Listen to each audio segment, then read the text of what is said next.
Okay. So where we left off last week was going over the colorization and going over some gradient maps and mapping it onto our image. Um, we also went over the neural filters to create the colorization in an easy way, but it doesn't always work. So I kind of want to show you what happened with my colorization over here when I started out. Um, After restoring all the little tiny scratches, I sharpened the image a little bit as well to kind of get into the, to make it just slightly sharper as best as we could. There are limitations to it, but it does look a lot better than the original was. I also ended up kind of changing the levels around a little bit to get a little bit more contrast, and I ended up over here. Then I went into the our plugins, sorry, our filters. Oh, gotta select a layer there. And I went into neural filters and I did a colorization. So I kind of figured, let's try, see what happens. If it gets me at least halfway there, that's a good start. So I did that, and what ended up happening was I didn't get quite the perfect colorization over here. So I had some areas that were kind of brownish or off color that I didn't quite want in my image. So what I had to do was kind of do a little bit of combination of using gradient maps and the neural filter for the colorization. And since it didn't quite get, it got me a decent way, right?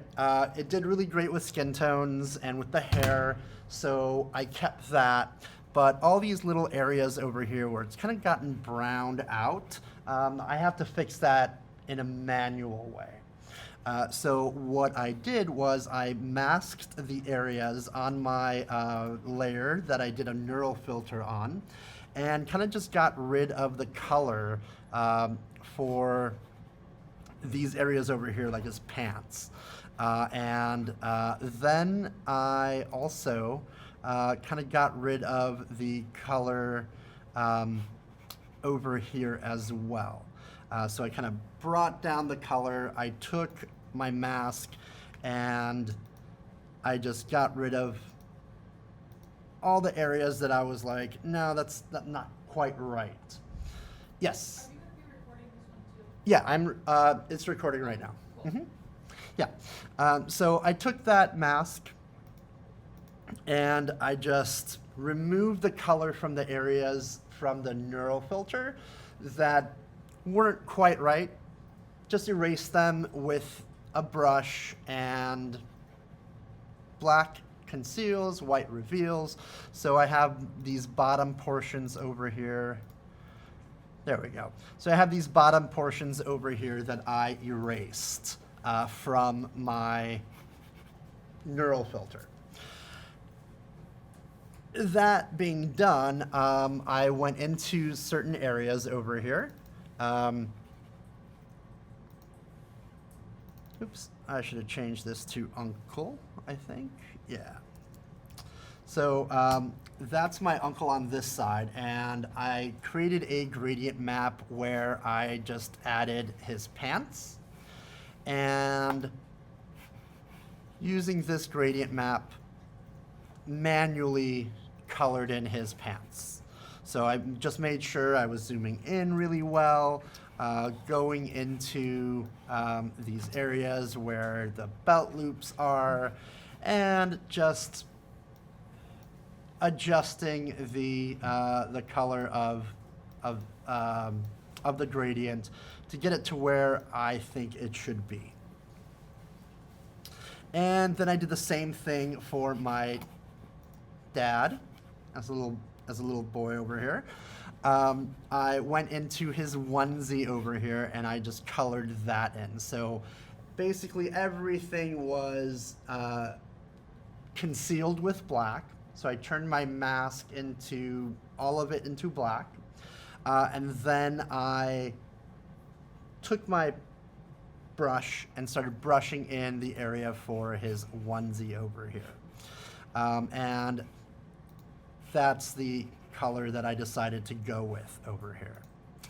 And for my grandpa's pants, I just decided, you know, it actually kind of looks good gray. So instead of having him have blue pants, I just kept it gray. But there's a lot of areas over here in the grass. There's a lot of area over here in the trees that I really kind of needed to fix up because it kind of just looks a little bit muddy. So I did the same thing with the grass. I concealed everything first, and then I kind of started painting in the areas that I wanted the green to be around. So when I added that green, I kind of fixed those areas that were brown over here by just brushing in with the mask what I wanted to be green. So I'm just being very selective about what is green and what is not. And with that combination of using a neural filter for the colorization and the classic method of using a gradient map to select the dark areas, the midtones and the highlights, what colors they should be, created a nice colorization here. So using the neural filter can get you a long way. It can really help out, save you some time, but again, sometimes there will be areas that you'll have to use that gradient map method, and that's how you can do it. Just a combination of masking out the colors that you don't want in there from the neural filter, and then manually addressing the gaps in the image with the gradient map. So that's the colorization there. Any questions so far? It's pretty straightforward in terms of the techniques that you would use. You know, if there's areas that are a little bit more blurry in your image, you might want to adjust the brush settings so that they also are a softer brush. If you have real nice hard edges, then you want a harder brush. So it's just going to be a little bit of exploring to see how soft you need that brush by bringing down the hardness, or how hard you need that brush, how fine of an edge you need. So make sure you kind of play around with those hardness settings. That'll really help as well. Cool. Any questions before we start compositing? All right, awesome. So the hardest part, I think, is probably going to be figuring out what you want to do for your concept in terms of how you want to transform this restored image into something that's a little bit more either meaningful or whimsical or fun or scary, just kind of transforming it and having fun, kind of like we did with our class composite, right? That theme happened to be a horror theme, and we can kind of take that same sort of idea or the concept of compositing it, matching the lighting, matching the shadows, etc., right? And transforming this image into anything that you might like. So whether you have an old family portrait that you've been restoring at this point, or if you picked something out from Library of Congress to kind of get you going too, any one of those source images will be great. Whatever your idea or your concept is, you can definitely use all these techniques that we'll be talking about to complete your project. So to kind of start out, I'm going to show you kind of what I had in mind.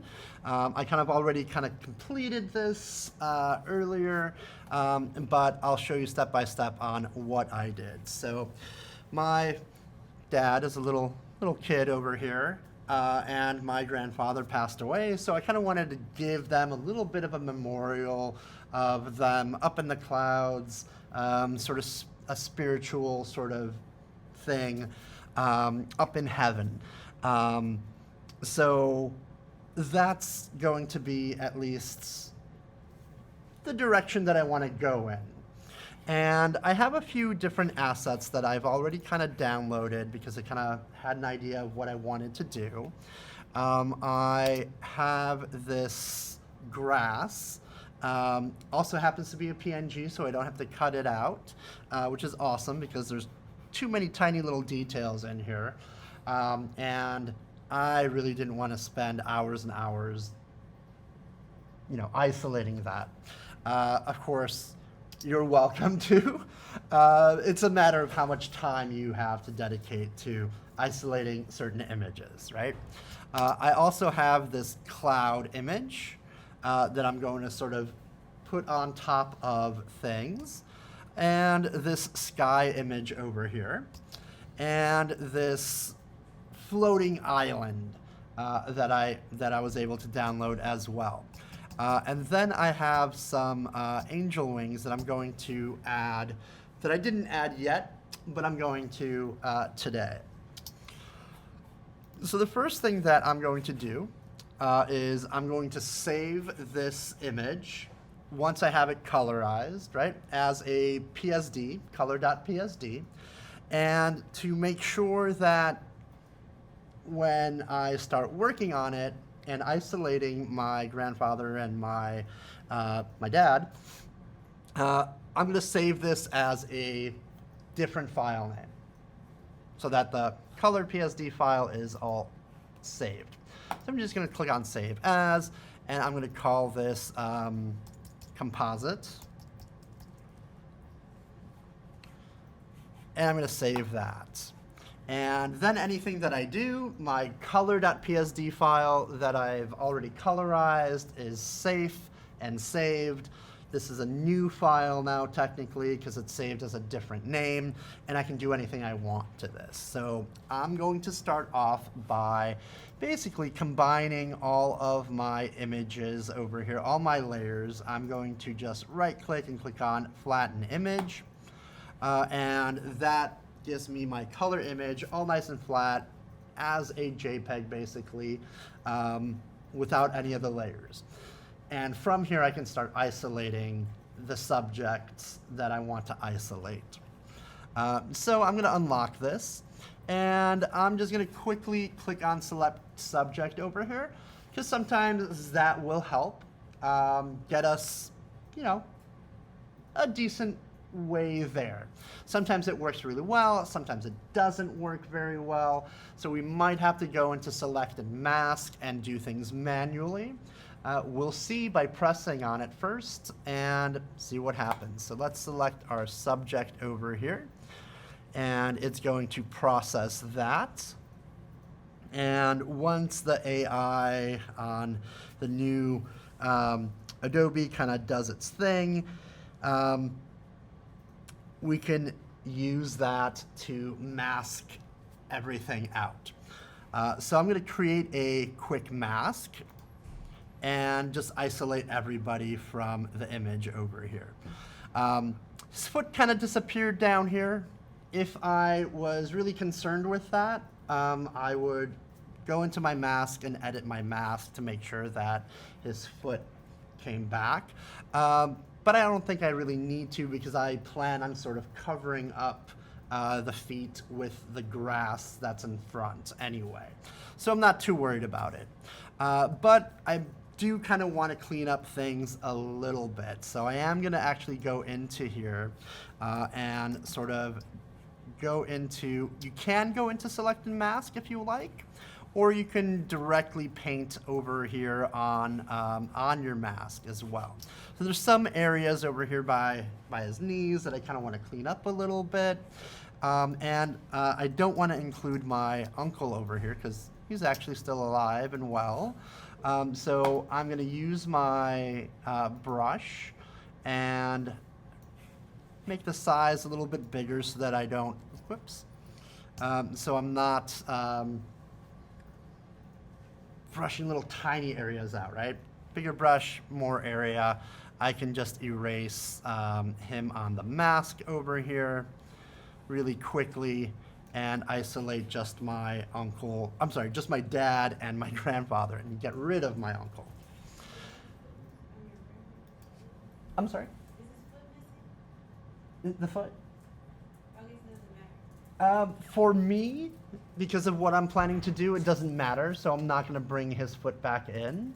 But if it matters to your composition, you obviously would want to bring in the areas that are missing to complete your composition the right way. So I'm going to go in here into this area over here, and I'm just going to reduce the size of my brush, and I'm going to also make that a nice soft brush because I do have a lot of blurriness on my on the edges here. So I kind of want to match that blurriness. And if it's not perfect, that's okay. We'll kind of adjust things a little bit. I'm going to kind of go in here just slightly and just soften out some of those edges over here. Okay. Also kind of go up over here because I know that there's some areas, like right over here, that I might want to kind of just adjust because there are some spots that are kind of a little bit too feathered out. So I just want to make sure that they're not going to be a problem later. And some areas that might be a little bit too sharp that I might want to just slightly adjust over here. So something like right over there. There's some areas that are just kind of peeking out.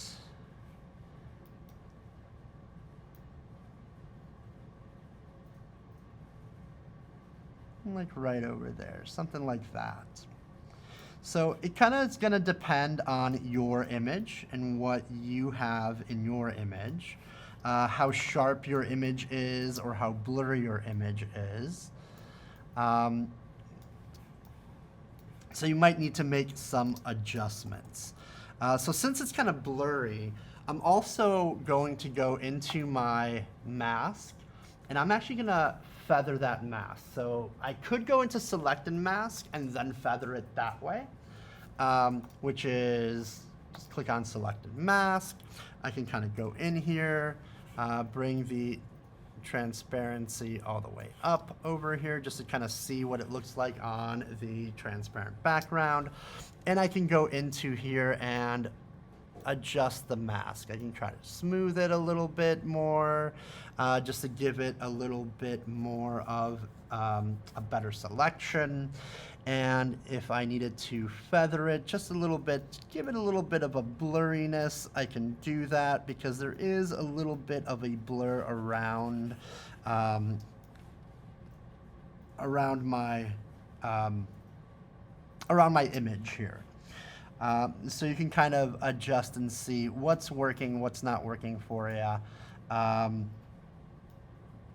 And I think that's looking pretty decent over here. I'm also going to click on decontaminate colors just to make sure that nothing is sort of popping out where it doesn't need to be. And I think that's looking pretty decent. If I were to put that on a white, then I can kind of see, whoops, this way. Or on black, I can kind of see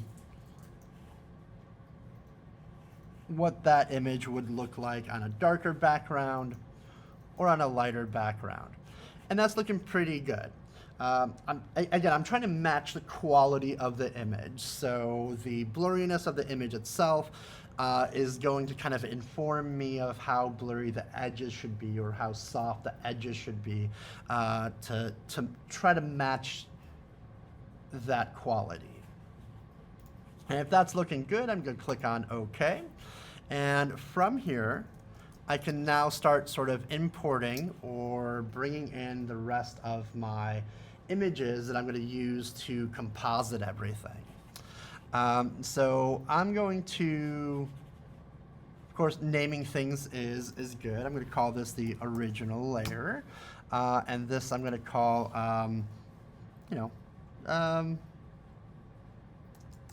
Dad and Granddad. And then I'm going to be able to kind of move them around like this. So from here, just to make things a little bit easier with resizing, I'm going to turn this into a smart object really quickly. That way, if I want to make them smaller, and then I change my mind and I want to make them bigger, I'm not losing quality. The smart object is going to reference the original size of that image. And it gives me a nice border over here too. So that's always nice. Cool. All right. So I'm going to start off by just bringing in this image of the clouds over here. And then I'm just going to make that really big over here to cover my entire height of the image. Because it's so wide, it's kind of coming in with the width. Bless you. It's coming in with the width. So I'm going to just adjust it to the height. And that's looking good. I'm going to put that there. And I'm going to bring that to the background over here. The next thing that I'm going to do, I'm just going to start bringing everything that I'm going to be using and sort of just arranging it. So I'll bring in my island over here, and I will put that down over here. Maybe I'll make that a little bit smaller. Something like that. Bring them up a little bit. Bring that island up here a little more. And it's okay where they're standing right now because I'm going to also bring in the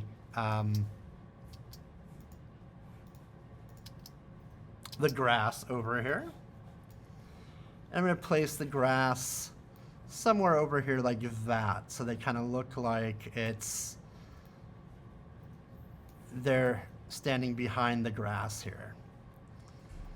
And I do have this sharp edge in my grass on the bottom here. But what I'm going to do is I'm going to take my brush and I'm going to create a mask over here. And I'm going to use a soft brush to kind of blend in the grass into that floating island. So I'll take my brush. I have a nice soft brush, and I'll make that a lot bigger over here.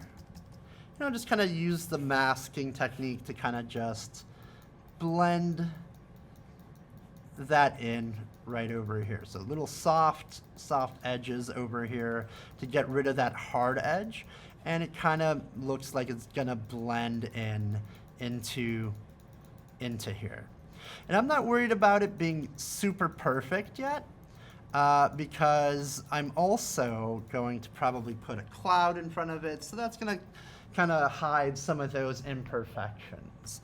But even without putting that cloud in here, you can kind of see that it's kind of blending in pretty nicely into that sky island. And for now, I'm just going to worry sort of about how I'm going to blend that in like this over here for now. And then I'll color match a little bit later because I'm going to be going into a whole bunch of different layers. And we'll do one layer at a time. But for now, I just want to blend that in nicely, and you can barely tell that it doesn't belong there. Other than a small adjustment to maybe the curves make it a little bit more, maybe adjust the levels a little bit, slight adjustments like that with our adjustment layers. So curves, levels, things like that. I'm not worried too much about shadows either because, well, they're up in the sky, but I will kind of try to adjust the lighting, right? So I'm going to look at the environment. I'm going to make them a little bit more orange. I'm going to make the island a little bit more orangey, sunset a little bit warmer, and I may even end up blurring some of this as well, because if I can't make my grandfather or my dad sharp enough to match the quality of the highest quality image, then I gotta bring everything else to the level that they are in, right? So trying to match that quality too. So we'll do that as well. But let's bring everything in first, and then we'll play around with all the adjustment layers one by one. So I'll bring in my clouds over here first. Make that a little bit larger over here, put some in the back here, just to give them a little bit more depth. And then I'm going to copy that over. I like to hold my command button, so I can just oops, sorry, not command. What's going on? Here's move and the option button. And then I like to kind of move that over here. And that's going to be right on top over here. I'm going to move that layer to the top so that I can have it in front of that floating island. And then I can, whoops, just want to select that one, not both of those. And then I can kind of adjust where that cloud sort of needs to be to give it a little bit more depth, as if, you know, they're actually in the clouds. And some clouds are in front, some clouds are in back, things like that. All right, then I'll move this over here maybe, and I'll kind of adjust the size.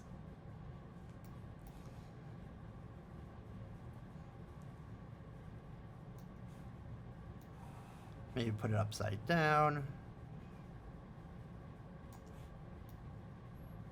I kind of don't like it upside down. But maybe at that angle, that kind of works. So you don't really see too much repeating there that way. And it looks pretty decent. Maybe I'll move this over just a slightly as well. I don't want it to look like it's repeating, even though there are some areas over here in the clouds that are. Something like that. Cool. All right. So originally I kind of stopped around there, but I'm going to add some wings to the image over here as well. Whoops. That PNG image is not how I wanted it to be. Let me check this other one. There we go. Okay. So that'll work.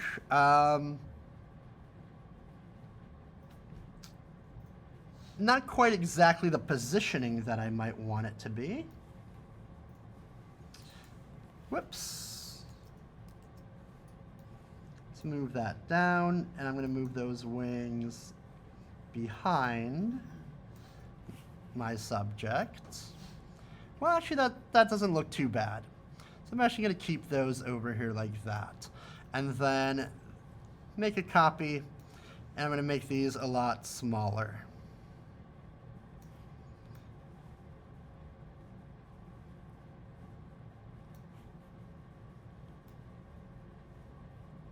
Kind of adjust the rotation as well, just kind of make it match a little bit. So I kind of got lucky with these wings. They kind of look a little bit orangey, nice and warm from that sunset. So I might not need to adjust them too much. But I might actually take this cloud and kind of bring down the opacity of that cloud just a little bit so I can see just a little bit through it. So it gives it a little bit of transparency. It'll help with the depth a little bit. So that's looking pretty nice, I think. And then I can start kind of thinking about what I need to do to adjust all the different images here to adjust for the lighting. So my background over here, I can kind of play around with where I want that background to also kind of be, because it's nice and wide. Whoops. Why is it not moving?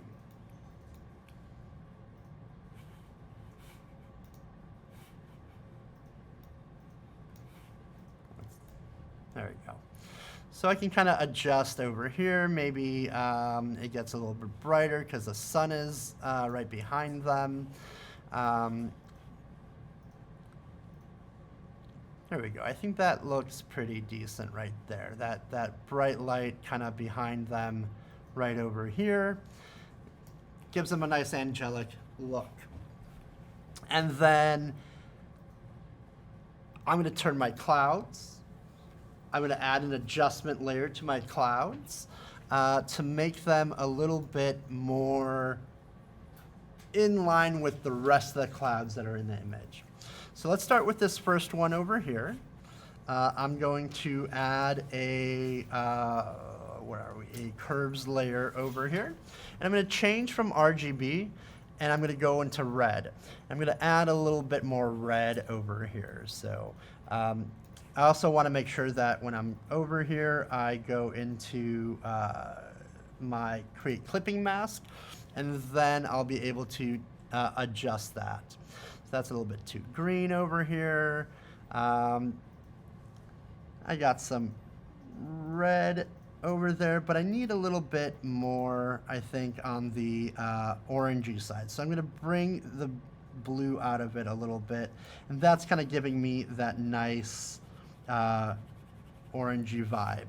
I can also add another adjustment layer, or rather than curves, I can also do a hue and saturation on here. So I'm going to actually do the hue and saturation. I'm going to create a clipping mask, and then I'm just going to sort of click on colorize over here, and then I'm going to actually be able to kind of control a little bit more of that, the color of that cloud over here. So not over there, more. Maybe the saturation needs to go up a little bit for that orange, and I'm starting to bring a little bit more orange in there. Maybe slight adjustment over here like that.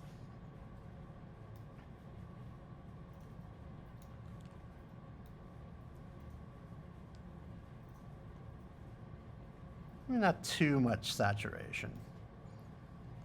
Somewhere over here kind of works.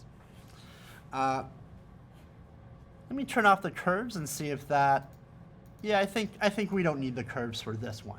But depending on what you're changing, you might either want to go with curves or you might want to go with hue and saturation for the clouds, since they are all white.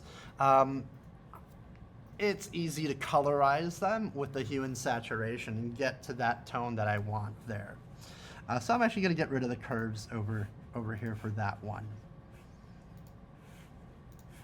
Okay, and then I'm going to do the same thing. Actually, just to get me started, I'm actually going to copy that hue and saturation layer and just put it right on top of the other cloud layer.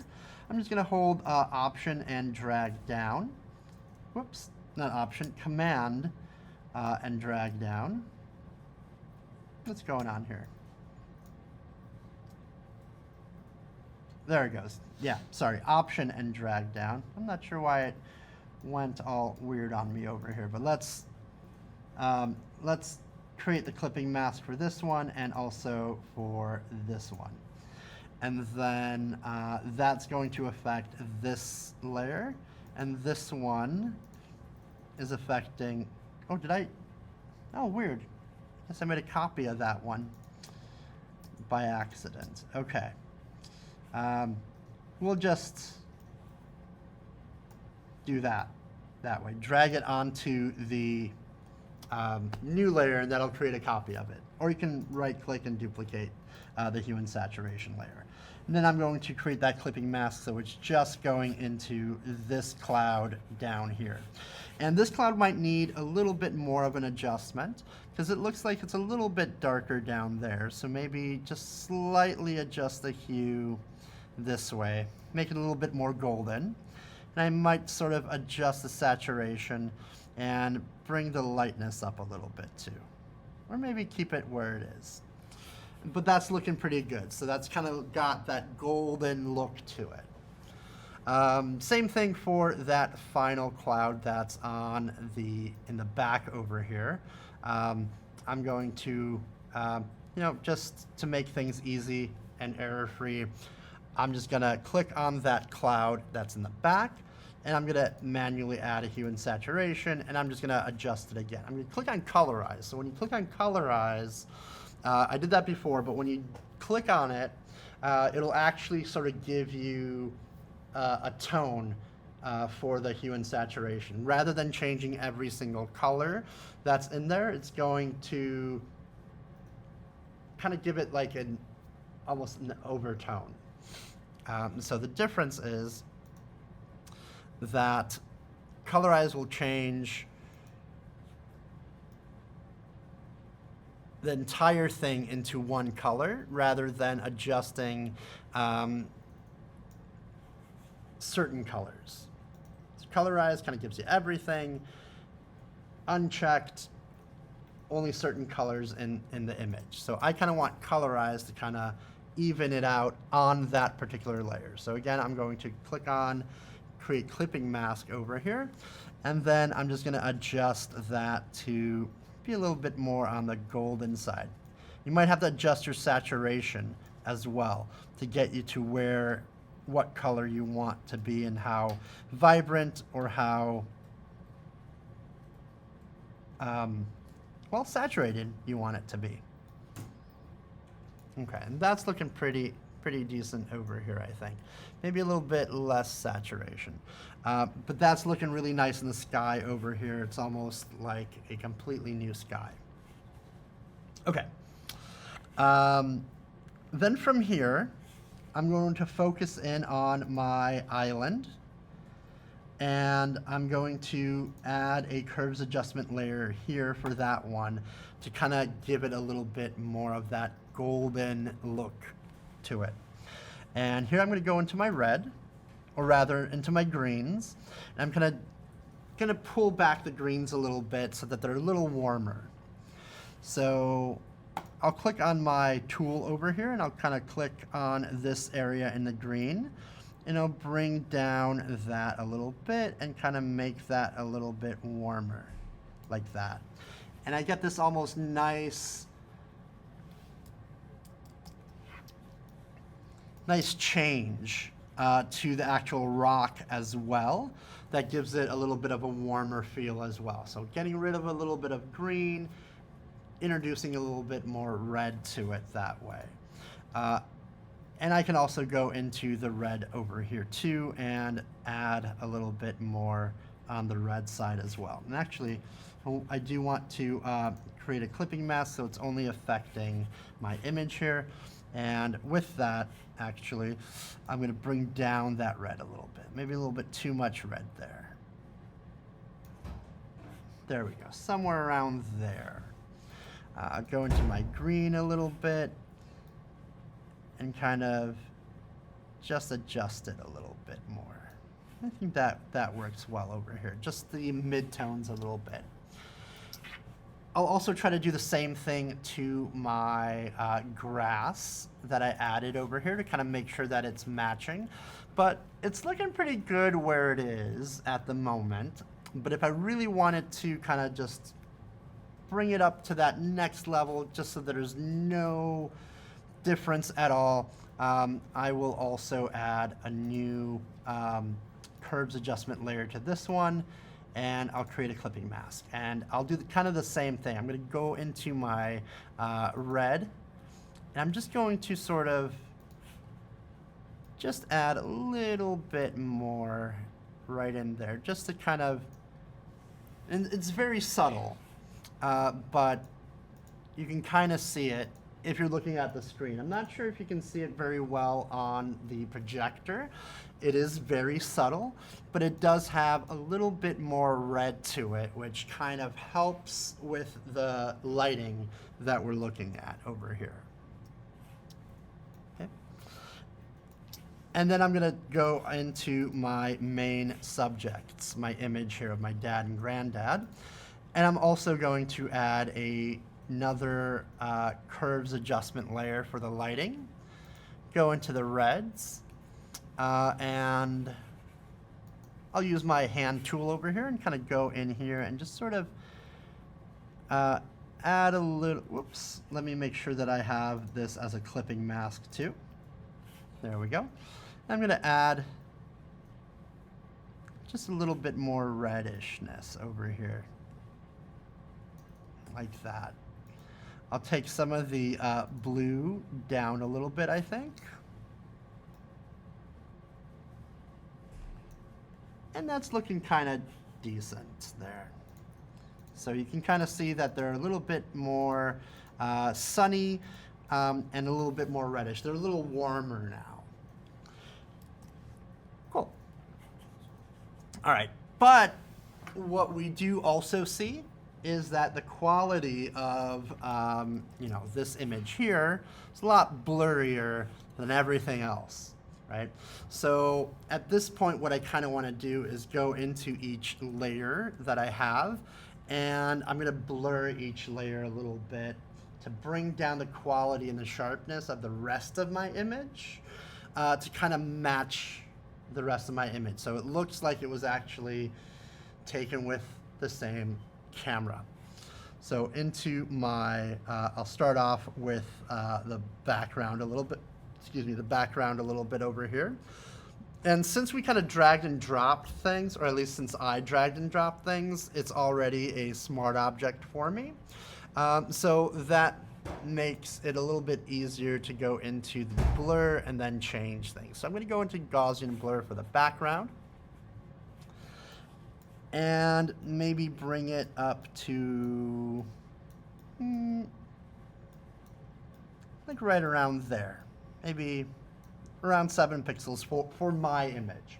Everybody's image might be different, so you kind of have to eye it, use your best judgment, and see what's working and what's not working for you.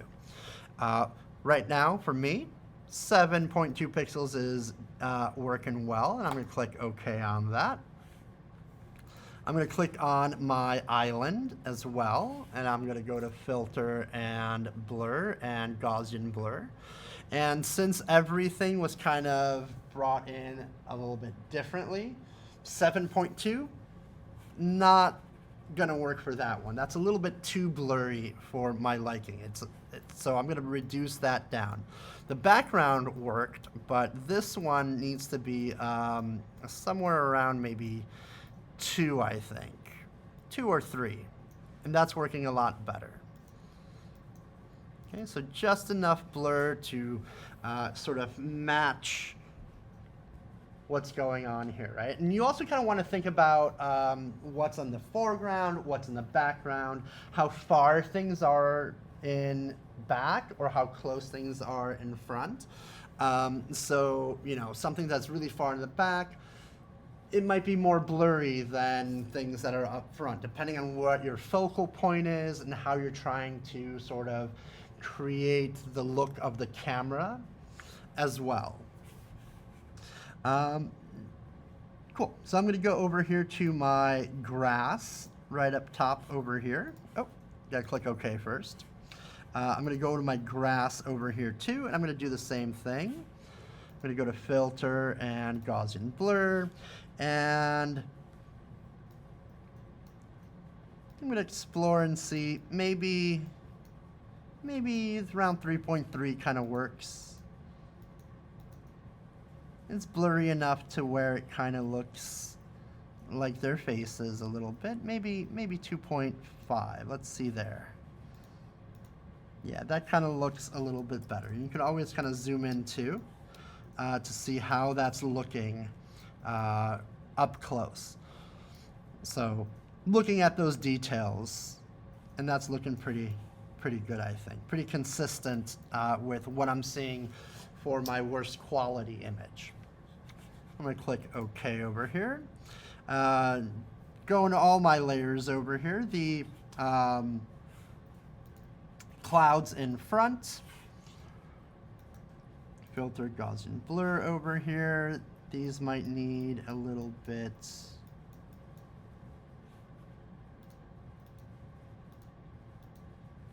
That's very subtle. But I think that's looking all right there that way. I'll click all right. I'll go to this cloud right over here that's in front and also blur that one. That's a little bit too much there. I think I want it a little bit more detailed. Oops. Sorry, the mouse wheel I'm not used to. So I'll just kind of zoom in and take a look at that detail here. And that looks pretty decent. All right. And I'm going to do the same thing for the angel wings next. Basically, I'm doing this for everything. There we go. The clouds in the back, filter Gaussian blur. Maybe we want those a little bit more blurry. That looks good. I'm going to click all right there. And let's go on these angel wings. I'm going to go to filter. I'm going to Gaussian blur these a little bit. That's a little bit too much.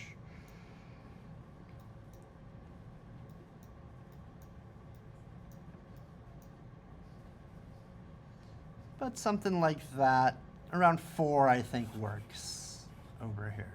That kind of looks pretty similar. I'm going to click OK. I'm going to do the same thing to the smaller wings. Filter, blur that one, or Gaussian blur. And that's looking pretty similar. Maybe a little bit less. There we go. Somewhere around 3.1 or 2.7. I think that's looking all right there. And I have a lot of things now that kind of look to be the same quality in terms of the sharpness. There are one thing that I might want to do over here. I'm actually kind of looking at his arm as I'm zooming in. So I might actually go into the mask over here, into that smart object over here, and that's a little bit too sharp over here. Something funky is going on here, so I'm going to kind of fix that in that mask. I'm going to use my brush, and sometimes that's what you're going to have to do. You're going to have to kind of go back and forth and see what's working and what's not working for you. And because I have that sort of weird sharpness over here, I'm going to take a soft brush and kind of just adjust it a little bit like that. I'm going to close that, hit save. And now when I look at this over here, that looks a lot better. I don't get that weird pixelated sharp edge. So I do recommend sort of going in and getting close and seeing what edges are like, kind of trying to match those areas over here. And I got something weird going on over here on his head. So let me kind of zoom in real close over here and kind of adjust that on the mask. So I'm actually going to paint with white over here and kind of see if I can add that. And that's not really doing it. Maybe I do need to kind of just remove that area over here like that. So it's all right to go inside sometimes to get rid of those weird anomalies.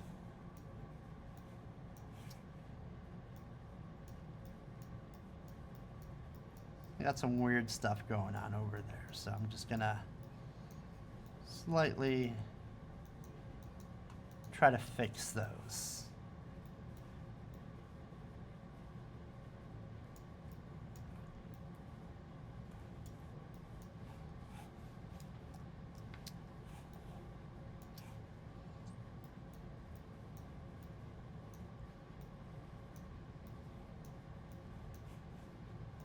There we go.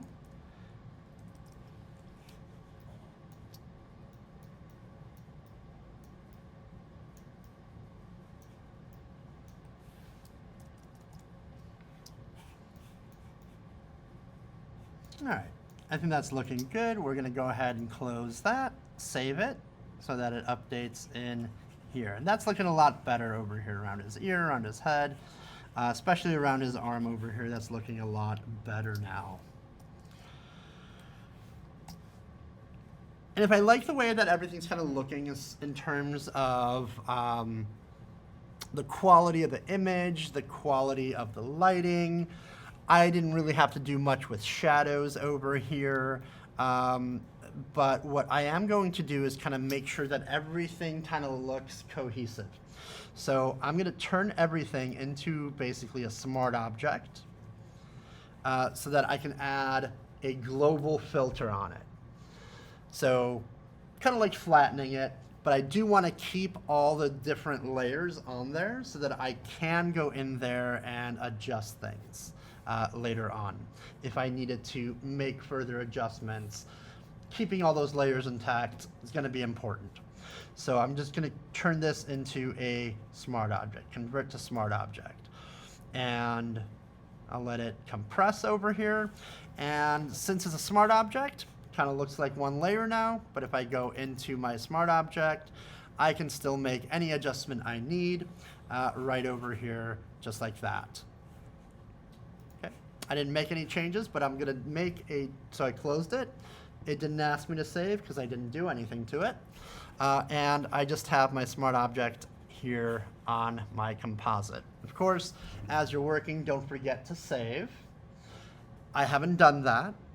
But make sure that you get in the habit of saving. Okay, from here, I'm going to go into my filter and I'm going to go into my noise and I'm going to add some noise to it. Just like we did with the sample of the car when we were doing our composite, we added some noise to kind of make sure that the noise that was in the car image and in the background matched. This time we're going to do sort of the same thing, but we're going to make sure that everything has a little bit of noise to kind of make that blurriness that came from that original image make a little sense, right? So it's an older image. We're going to kind of match it with that older image. And I'm going to use maybe monochromatic over here. Maybe I'll add a lot more over here like that. You know, you can kind of style it how you want to kind of make sure that everything looks kind of uniform over here. And it kind of almost looks like it was all taken with one camera now because we added that global adjustment to it, right? So everything is going to have a little bit of that graininess to it. Okay, and once I click on OK, I can, because it's a smart object, I can always adjust that graininess if I want it to in the future, if I found that it's not quite working, or I can add different global effects to it, like adding, for example, some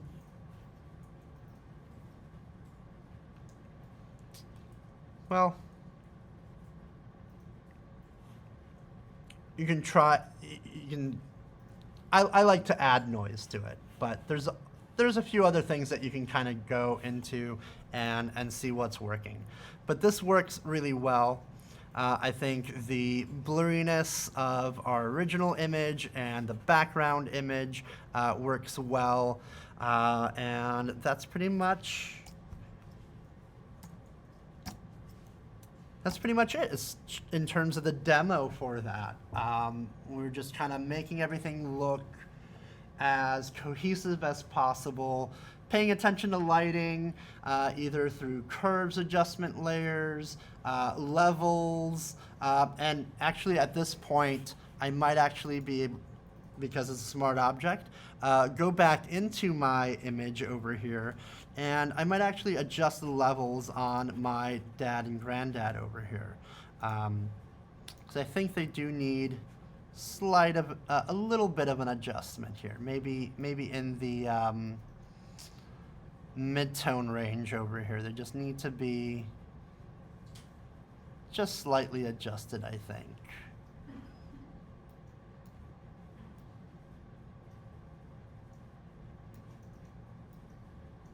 And crunch it like that. And that's looking pretty good. And then I can save that.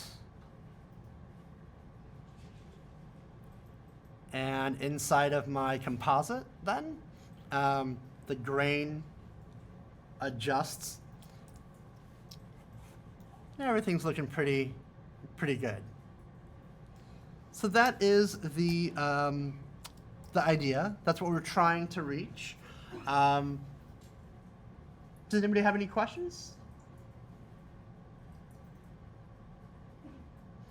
All right, excellent. So that's the demo for the composite part of the image restoration project.